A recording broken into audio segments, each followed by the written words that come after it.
r/AskReddit. Woodchipper_Raf says, who is the most insufferable asshole you've ever worked with? Munson4657 says, guy that I worked with on a cabinet or assembly line. One night we got done about 30 minutes early and this guy throws a fit. How is he going to pay his bills if they send us home early ECT? 2 nights later we had to work about 45 minutes late. This guy starts throwing a even bigger fit. No one helps us, whining we have to work overtime ECT lol. Santhanax says, there are a surprising number of these folks in manufacturing. They never sign up for voluntary yacht. They call in frequently for illness, yet they post pictures on Facebook of them partying, then they complain about not getting enough hours to cover their bills. Thrilled Lifer says, this is so classic. The people that complain the most about being broke are always the ones that call in sick excessively and always turn down extra hours. Ichaka Spear says, David. When anyone went into David's room, he would make them wait to speak to him, depending on how important they were.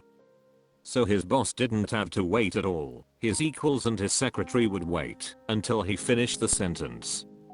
I was the new start and sometimes I would wait 10 minutes, and if I tried to leave, he would stop me and make me wait even longer. Frick you, David.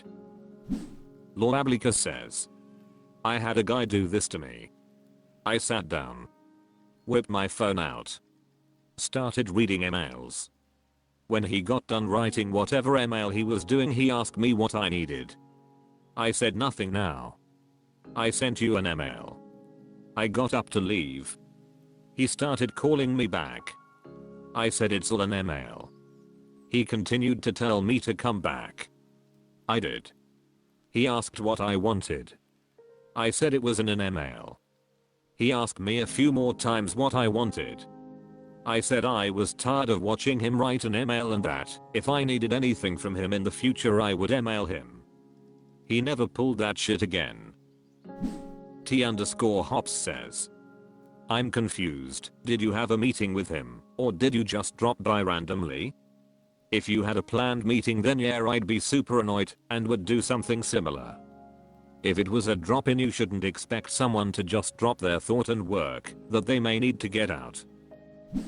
Sira Technology 696 says, I worked for a company that paid you for the mileage for using your own car. They found out someone was logging hundreds of hours a week unnecessarily to get paid. I logged my time, but cheated myself out of 11 miles, 0.23 cents per mile, due to inverted last 2 digits. The manager wrote it up, documented and sent it to the home office. Didn't make any attempt to reimburse me. Same company. I was getting bonuses for being the top sales rep. Every month. The manager fired the rest of the sales reps. Called the home office and told them I didn't deserve the bonus because there was no competition. He collected a bonus every month for keeping the hours low.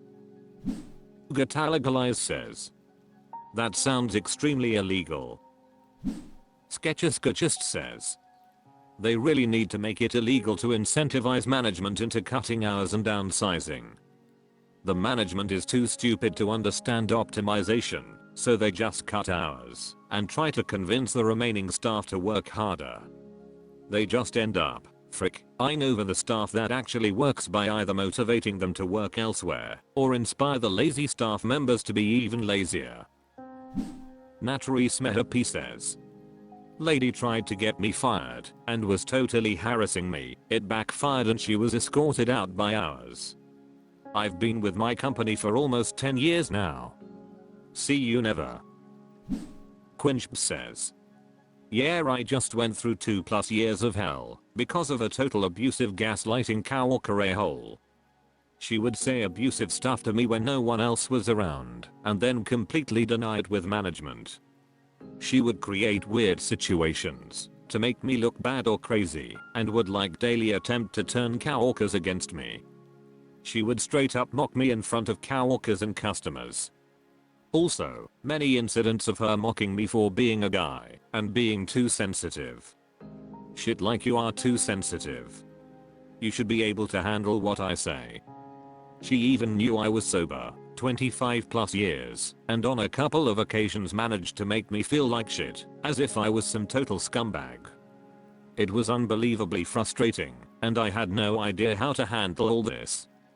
I managed to kick alcohol and drugs a long time ago, and survive a very rough childhood, but had no tools to handle something like this. It was like the Twilight Zone. She successfully convinced management I was the problem, and that I was making the whole thing up for a long time. I felt completely defeated and hopeless. Massive stress for something like 2 years. I finally broke and told management do something, or I will sue. r/AskReddit. OK_task_4135 says. What are some relatively unknown bands that make 10/10ths music? Ornery Investment 58 says. Chilliwack, Little River Band. Le Corbusier 1 says. Low Raw. Buttertus says. Acid Bath. Win 3R says. Marcy Playground, Buzzcull, Dinosaur Jr. Not_Jim3 says. Twilight Singer / Afghan Wigs. Elon Badiada says. The Jits. Tragic ending but wow, what a band / voice. Tiny_ick_C137 says. Murder by Death. Fugo is a great song, and so is Brother. Matahari says. Teddy She Trucks Band. Mahika Perth says. Cinema Prague Thrust, both little known Perth bands, but they are seriously talented and made great music. Vestakrosin says. Slothrest. Transportation Sard 104 says. Venom. Indiana_Jochum says. Twin Atlantics saw them in Utrecht in 2016 with not more than 500 others. Only knew Heart and Soul when I went, but they were insanely good. I've listened to the Glab album a lot since. My favorite songs are No Sleep, Scar to Hide and Missing Link. Ridbunixarxo says. Missio. They are not so unknown, but definitely more people should know them. Defiant_at9788 says. Smash Mouth. Hester Qual says. Dead on a Sunday and Dance Gavin Dance. Apal Nithork says. Manchester Orchestra. Singing Kilt Migrandma says. Jungle Ratatat Pat Metheny Group Fantagram Big Wild. Sad Saxa King says. Hotel Ugly. Ladder Night Lock says. Plus, Church of the Cosmic Skull, Ribe. Amy I. Boyd says. It's been quite a while since she's released anything solo, but I have been a long time fan of Happy Roads. Bicamerome says. Pop Evil, their album Skeletons is incredible. Ayla Mills says. From inside, the main singer came into my school to do a mental health talk, so I checked out their music. It's so good. Tackable Mont says. Please check out the album Drive. Violence by Abulabus. I found them by accident.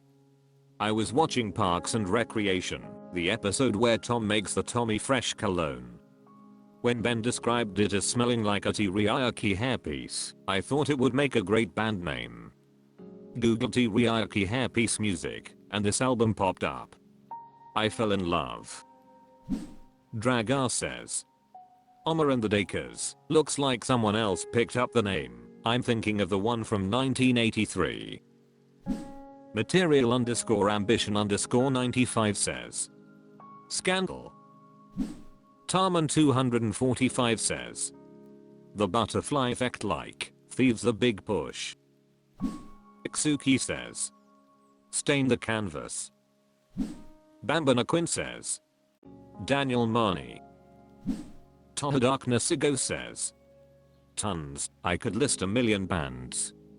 Sensual, Negative Plane, Erforst, Malacarpeton, Cultsties Gals, The Kilimanjaro Dark Jazz Ensemble, Boran and Air Club of Gore, In Solitude, Portal, Impetuous Ritual, The Devil's Blood, Master's Hammer, Mortuary Drape, etc etc.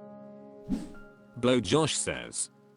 Maiden Heights, duo consisting of producer Subzi and songwriter Kelsey Bulkin.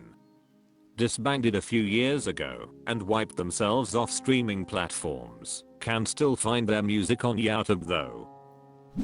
XX_FIS_XX says. Prince Daddy and the Hyena. An original name 42 says.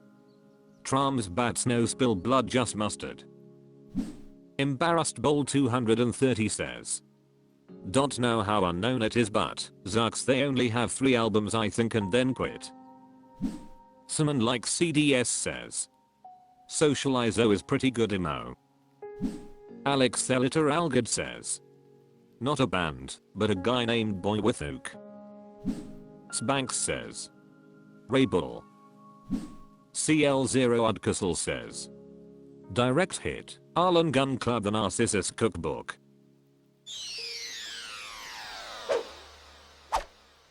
That's all for this video, thank you for watching, please subscribe.